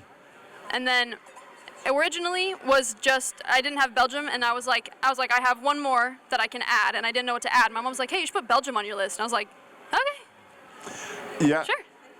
And here you are. Was that because of Belgian waffles? No. I don't think I knew waffles or. Yeah, you didn't know. Okay. I don't think I really knew anything. I looked at where it was on a map, and I was like, that's really close to a whole bunch of cool places. That sounds like true. Anywhere I go in That's here will true. be That cool. was one of the major selling points of Belgium, for sure. Okay, so where are we going to go with this? Rose, any response to that? Okay, yeah, it was interesting to me that you chose Belgium, because I actually moved from Iran to here. Okay, you're from Iran, yeah. Yeah, okay. But I had to in a way, or was the best choice that I could do. So yeah, why Belgium, and like how long are you Well, staying? I'm going to ask you the same question. Why did you move to Belgium? Was it just because that was an available country, or was it because you wanted to come to Belgium? Because my mom moved here 9 years Okay, well that ago. makes a lot of sense. So she was here. And, So what? And okay. And what do you think of Belgium? How does it compare to Iran? Oh, it's really different. Yeah. It's a totally another culture. Yeah. It's a. People are more introverted. It's more difficult to make connection, I would say. Yeah. Yeah. But also has lots of good things. Yeah. But for me personally, it's not a country I would like to stay in for the rest of my life. Okay. I don't see. For me personally, it has more negative points than positive points. Right. Okay. Yeah. Okay. So Belgium's a good place to. Are you going to stay in Belgium now forever?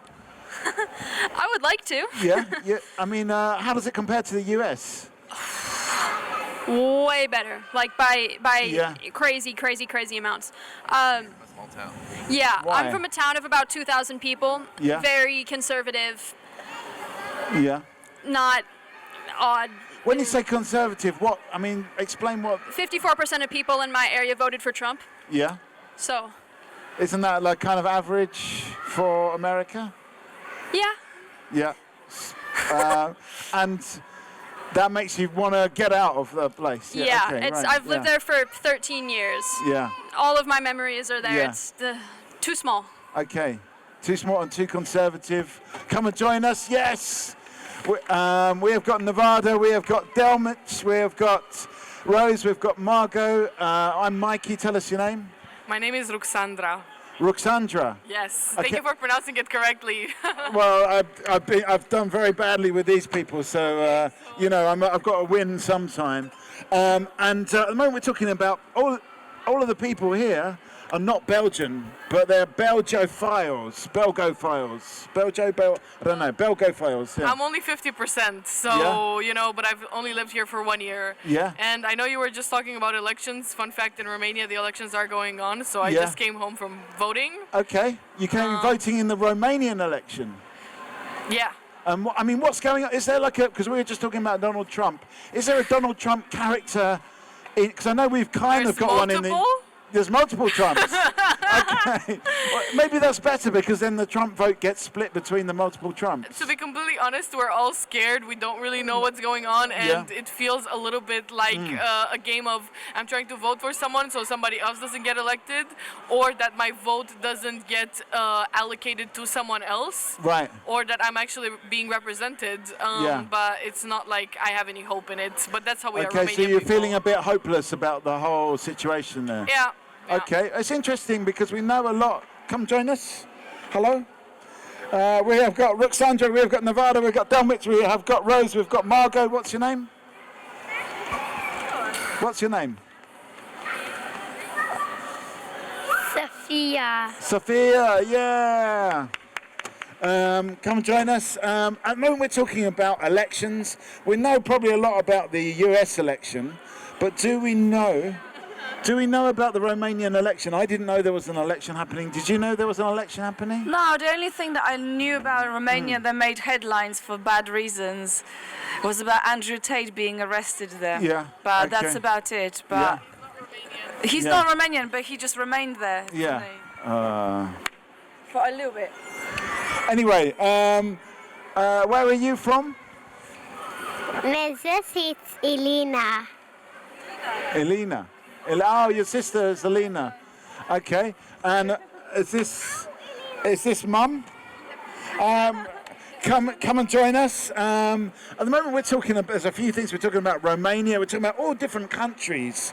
And it's nice to kind of know that people have come from all around the place to come to Belgium. They appreciate the things that Belgium has got. But also we're just finding out about these other countries. And there's a sense of in a way, hopelessness about the politics in Romania. But I want to know, in Iran, is there a more hopeful view, or is it quite despairing as well? But the situation in Iran is very complicated because nobody's happy with the government. Yeah. But it's a choice between the bad and the worst, basically. So most people don't vote. Okay, but people don't vote because they don't like the choices that they've got. Government in general. Yeah. Okay. Okay. So probably worse than Romania, I don't know, because you did vote at least. But it's interesting. It seems to be that there's a similar choice between bad and even more bad. I mean, that's what we expect of all politicians since the beginning of history. I don't think there's anything new. Yeah. It's just the fact that, like, right now, the state of the world with, like, the whole Ukraine and Gaza and other situations is just bad. So Yeah. all these leaders look worse. It's not like they don't exist. And atrocities are just part of humanity at this point. Okay. All right, Margot? I think to some extent you're right, but I always find it like so. I don't know. Like, for instance, as I mentioned, I'm from Poland, and at the moment there are different parties putting forward their candidates for president. There's going to be presidential election in March, and then one of the candidates, I like him as a politician. He's a foreign affairs minister, very, very good, but he's running for this presidency. He wasn't selected, but his slogan was.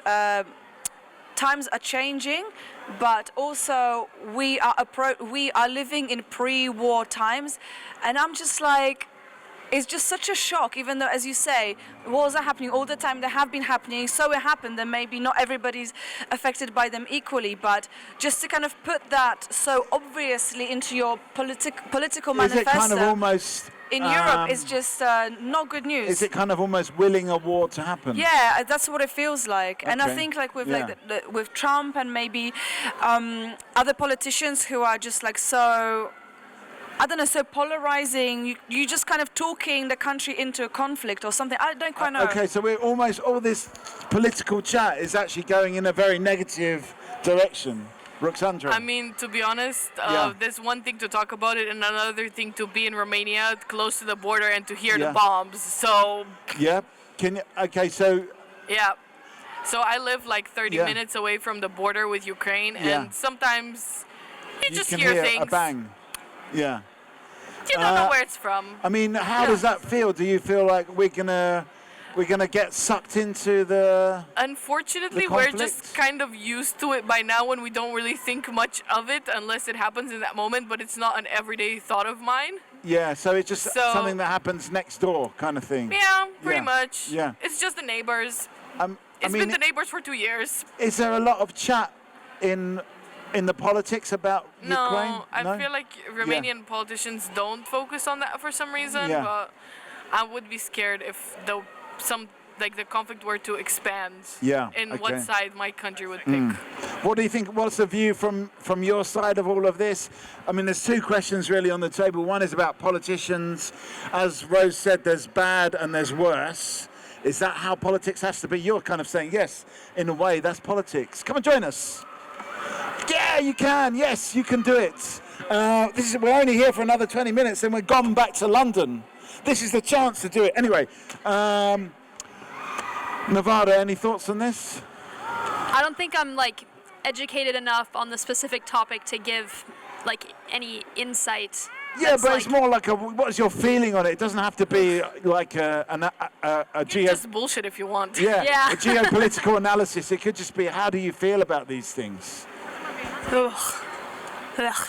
Do you feel like what, like turned off, like a It's bitter just, taste there's in the just, mouth? Like, it's just so like every time I look at the news, it's like, ugh. Yeah. Just everything is like, Mm. ugh. I mean, what do you get? I mean, how do you feel about watching the news? I'm very much, I like to stay up to date, especially on American news because Yeah. I'm not home right now. Yeah. And I've like, it's just crazy because I haven't been home in months, and it's like. So you're quite enthusiastic to watch the news, but then when you watch it, you just It's get like, a bitter ugh, taste. yeah. Okay. Interesting. Okay. Domich, any views on this? Yeah, I'd say that I feel whenever I watch the news or kind of engage in that, I feel like it is very pessimistic. It's not really focusing on what we could do. Right. Okay. So the news is more about all the bad things happening. Yeah. Is that kind of almost, just kind of making our whole view of the world negative in the Yeah. sense that it's focusing mostly on bad things? I think they could balance it out a little Yeah. bit more, but I mean, what kind of good news could they talk about? I think they can talk about progress people have made with climate change Yeah. and with other. Did they make progress with climate change? I mean, there's different Yeah. progress every day with Yeah. different things. Yeah. Can't name one right now. I mean, we came here in an electric car. That's a good one. There we go. Okay, and the ozone hole you mentioned there, wasn't it? Yeah, I mean, it's just like there's a fine line between news actually being sensational because they have to be, and people clinging on to negativity more than other emotions. Yeah. Then like the news actually being bad. Like yeah, it's bad, but there's also good stuff. Okay. But I feel like that's more shared by like independent influencers that actively focus on it. I mean, do you agree with Delmich that there could be a bit more good news in the news rather than just all the negative stuff happening? Yeah. Okay. I mean, I've cried seeing news before. Okay, Rose? I just want to say I find it mind-blowing that it's 2024 and kind of 2025. Yeah, it's going to be really soon. Close to it, right? Yeah. And we still have war going on in the world. Yeah. Like, I actually find that mind-blowing. Yeah. Like, literally. That we still, as human beings, cannot communicate our problems out, and it has to be war and killing. Yeah. To problems to be solved or not to be solved? I mean, what is the answer? How do we actually move forward? I have to say I agree with you. It is nearly 2025. Why have we got all these wars going on? Why have we're doing so badly? We're not addressing climate change. We did the ozone hole, yes.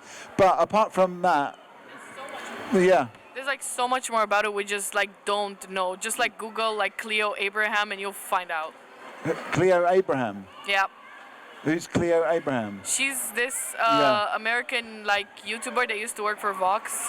Yeah. And she basically does like independent journalistic stories about like positive aspects of technology. Right. Okay. Okay. So, but can technology? Rose has got the question.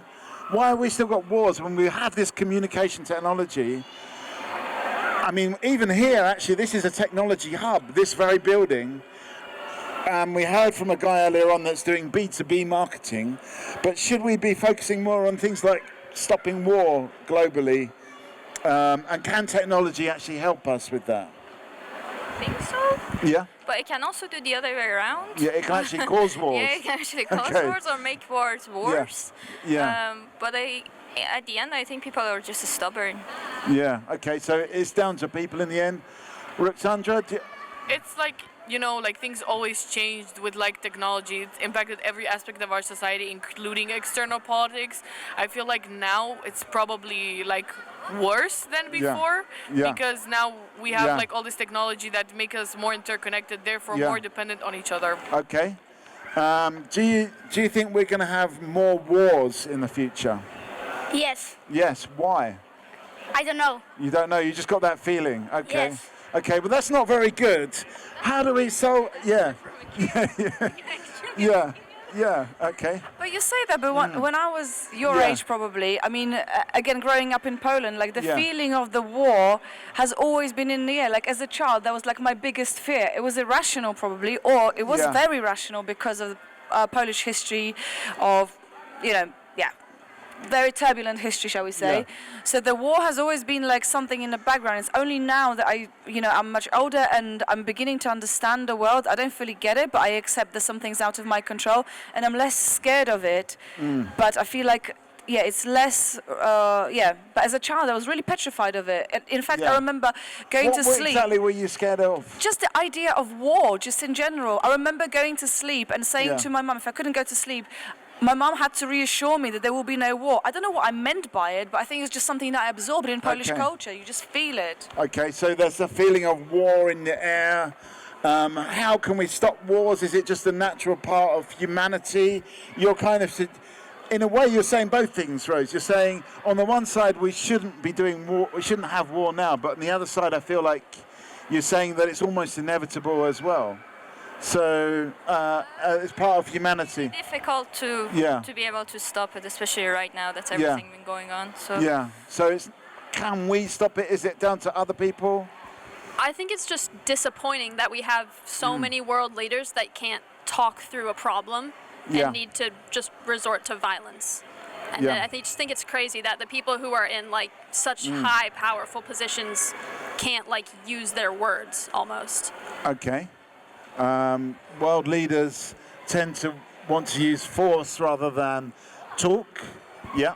But I just sometimes wonder if it's because, like politicians or maybe important people, they want to kind of live through a turbulent time, so then they can say, I did this, or I was the one who solved this problem or whatever. Like, we're just creating problems, so just, I don't know. Well, you mean it builds up their part a little bit? Yeah. You know, It's like, I told you so. Look at me now. I've kind of because. I think, okay, Second World War, for example, in Europe, it was very, very terrible, not just in Europe. It was really, really terrible, but I feel because it was just so massive, we almost have a FOMO that we've not lived through something this big. Yeah, there's the climate catastrophe that we're living in. What you mean, we kind of almost desire catastrophe? You know, it's weird, but I think it's potentially this kind of like dark shadow, like, oh, we are the survivors, we're the surviving ones from the war. Oh, wouldn't that be, you know, it's like a fetish, I don't know, like some kind of taboo, like a shadow that we want to explore. Is it the shadow of history that's cast upon us? Well, I'm sounding very poetic all of a sudden. That's just accident. It was an accident. Come and join us. We've got 10 minutes left, and that's it. But I mean, what do we want to talk about for the last 10 minutes? We want to focus on the war. Positive. Make it positive. Positive. I mean, what are the positive things, though? You said you like to hear about positive things. You said as well, I think. You said it as well, I think. Didn't everyone say something? They want to hear positive things. Technology's positive. Yes. I mean, just like the state of art right now, I feel like art has evolved so much, but again, thanks to technology, we're able to have it be so much more interactive, and I feel like that gives us a lot more freedom to express ourselves. I've met artists that create entirely with AI, for example, so I feel like that's a positive. Okay, so you think that AI, because we were talking about this last night as well, actually, you're saying that AI gives artists more tools and more creativity. I mean, it depends on how they use it. Yeah. Because some people use it for freedom and they create their own like neural networks and they're able to work with that, while others, I feel like, use it in a not so good way. Yeah. And it's also just the fact that AI has used so much art in its training phases that doesn't sit right with me. Okay, so it's kind of like, is it stealing the art in a way, or is it? It's just a double-edged sword. I'd leave it at that. Okay. Other things, anything positive going on? Is it about technology? What are the positives in the world?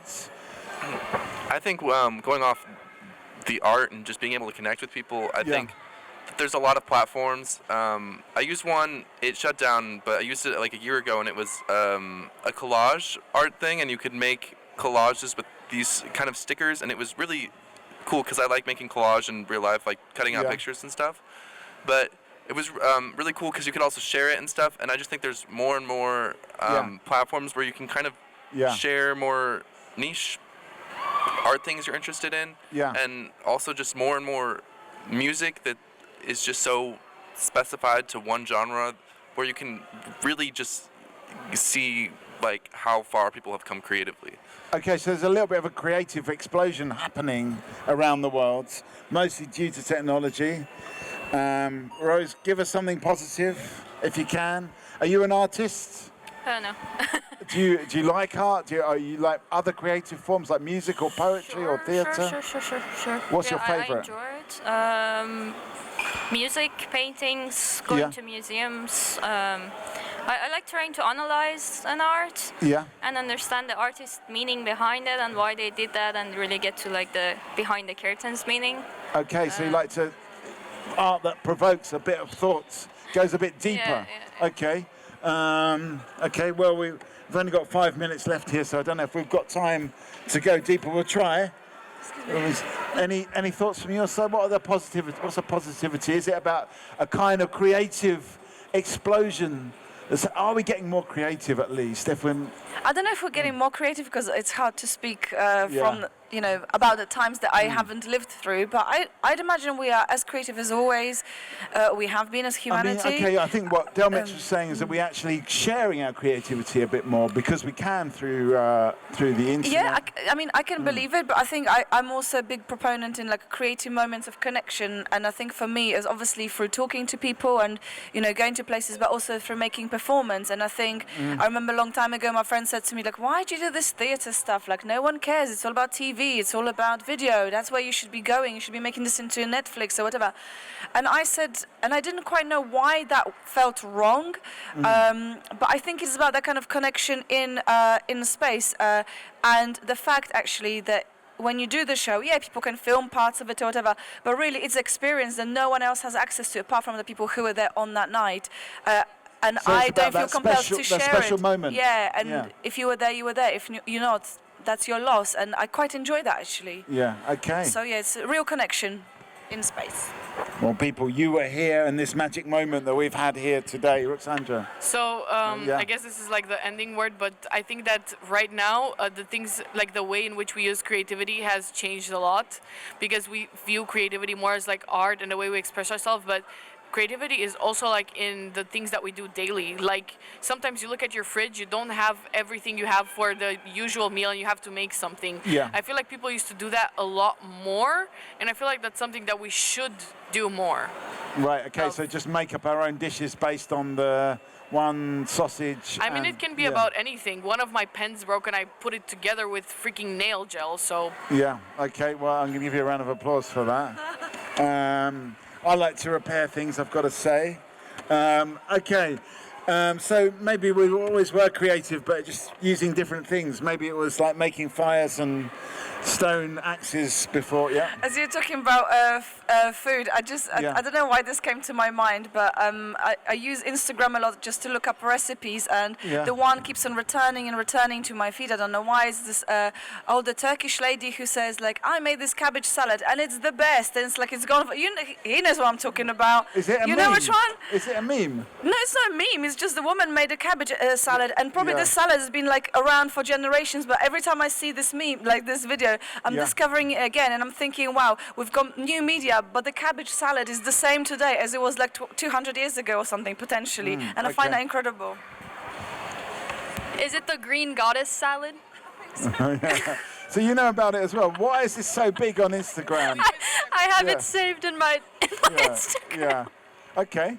It's not a bit of my Instagram. I just tend to get like hippos eating watermelons and stuff like that. It's just that like they literally turned like such a basic salad, made just like a green sauce, and just made it the epitome of like Instagram health fitness influencers. Okay. So good marketing. Salad, it's cabbage. Like when I say to people, hey, do you want to try this Polish cabbage dish? People go like, no thanks, because it's cabbage. Somehow it's not cool, but somehow this salad made it to the upper echelons of culinary coolness. Okay, this is Talkaoke. We're only going for another 2 or 3 minutes. So if you want a taste of this, I don't mean a literal taste, because I can tell. It's probably a health hazard to taste. Taste. On the next episode, you should do like a taste test. That should be like the opening of the green goddess salad. Yeah, okay, we should. Okay, well, that's food for thought for the next show. If you want a quick go on the microphone, now's the time, or we're just going to pack this up and take it back to Brussels.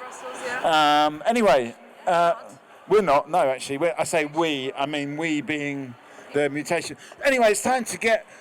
Final thoughts. Sorry, that's not my. I didn't put that there. I have to say this thing. I've seen so many people trip over this line today because they look at the Talkaoke table and they don't realise there's a trip hazard there. And anyway, Delmich, you're going to say something. I just want to say thank you for the apple. It was really good. Yeah. And are you one of these people? Are you a hardcore apple eater that eats the core? Are you softcore that doesn't eat the? I think.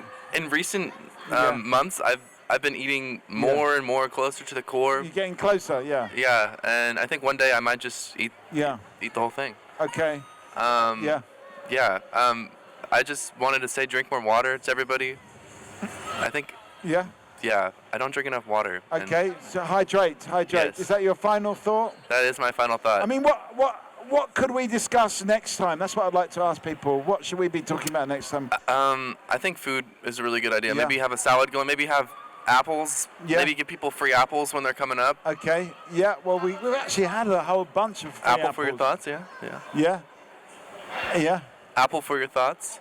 An apple for your thought. Yeah. Yeah. Sorry, that we didn't put the thing. Anyway, it's nothing to do with us, but yeah. in a way, it is because we're distracting people, and then they don't see the line. It's a bit of it's just one of those accidental design flaws. It may happen again. But anyway, this is Talkaoke. Come and join us. We're only on for another 2 minutes. The lights are on.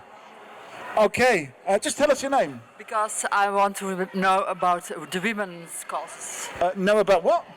Women's problems. Women's problems, okay. There's many. Trust Yeah, we heard about it all last night as well. Anyway, final thoughts. Let's get some final thoughts. Alexandra. I mean, if you could do the next episode about being creative and what makes people creative, like actually, that would be fun. Okay, and any thoughts just to begin with, what makes people creative? My main idea is that if you don't fuck up in your creative process, you're not creative enough. Because if your creative process is smooth, you're not having any opportunity. Okay, so you actually need to make some mistakes. Yes, indeed. Yeah, okay. Fuck up. Make some fuck ups. Sorry, people. Sorry. But that is it's part of the creative process to actually get it wrong. And I think that's a very good point. Okay, Nevada, final thought? Hydrate or dihydrate? Dihydrate. Yep. Yeah. Do you need to hydrate more when you're hanging upside down, or do you need to hydrate less? I think that if I tried to hydrate while I was hanging upside down, I think I'd drown. Okay. I think I'd waterboard I once myself. actually tried that, and I did actually, it did go wrong. Rose, a final thought? About healthy eating? Anything. No, but about healthy eating, I'm just really mad that healthy eating is expensive. Okay. So I tend to buy fresh ingredients and make food and everything. Yeah. But it's just trying to eat healthy is very expensive. Very they just give you a toast with fresh ingredients and you have to pay more for it because it's fresh. Okay. And also I've been thinking a lot about serendipity right now. Yeah. Because I just walked in and this whole thing happened, so that's cool. Yes, we love serendipity here on Talkaoke. We love it. Absolutely love serendipity, and in a way, it fits with the creativity to allow not just space for fuck-ups, but space for serendipity, for accidental things that actually create things. Margot, yeah, I think that's what it's all about. I mean, you just never know what's going to happen. There's bad things, as my mom she was focused on the bad things, but good things too. Like, you just never know what's around the corner, who this next person sitting next to you, who they can be, what conversation you may have, what that may lead to, and even if what it leads to is just a pleasantly spent an hour of your time and listening to people, I think that's good enough. And eat vegetables, make vegetables cheap. Okay, make vegetables cheap. Never mind, make America great. Make vegetables cheap. Make vegetables cheap again. Yes. America's the greatest it's ever been at this point. Okay. Don't know if you, as Americans, you feel that America is the greatest it's ever been? Ironically, of course. Yeah, we're getting all the sound effects. A lot of sound effects. Yeah. I think we could get better. Yeah. I think. Yeah. Okay. Well, there are some great things about America, though. We know that. So let's not be too down on America, especially when we were in Belgium. And we've heard a lot of great things about Belgium today as well.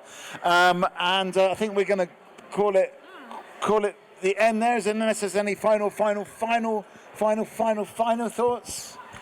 My final thought is well done, Mikey, for being in the middle. Okay, I'm gonna give for myself a good. I'll give you a pat on the table and thank you to. I've enjoyed it. That's good. Yeah. Do you have any final thoughts that you wish to share? I know you're not supposed to, but maybe we can make a concession. Yeah, I mean, I very much agree with what you're saying, Ruxandra, about them. You know, I remember watching an American film that said, "You don't make mistakes; mistakes make you." So I think mistakes are very important, and I think sometimes there can be serendipity involved in that, and we've got to be open-minded and open to all the new things that are happening around us, and actually that's when we can make some progress. I feel like we just live in a society that's so fixated on us not making mistakes. Yeah. But it's inevitable that you make one. It's more important that you actually have dignity about it. So that's my final thought. We're gonna end it there. I'm gonna hit the theme music, but that's a perfect final thought. Thanks everyone for taking part today. We had a lot of different comments, a lot of different generations. We will see you there on YouTube. Hopefully everyone's happy to go onto YouTube. If not, now's the time to tell us, and we will delete you reluctantly, but we will do that. Yes, love and positivity to everybody, and let's stop the wars. Stop the Wars. Thank you, Mutation Festival in Ghent, for having us, and thank you to Nerd Lab for putting this on. And hopefully we will be back. So thank you.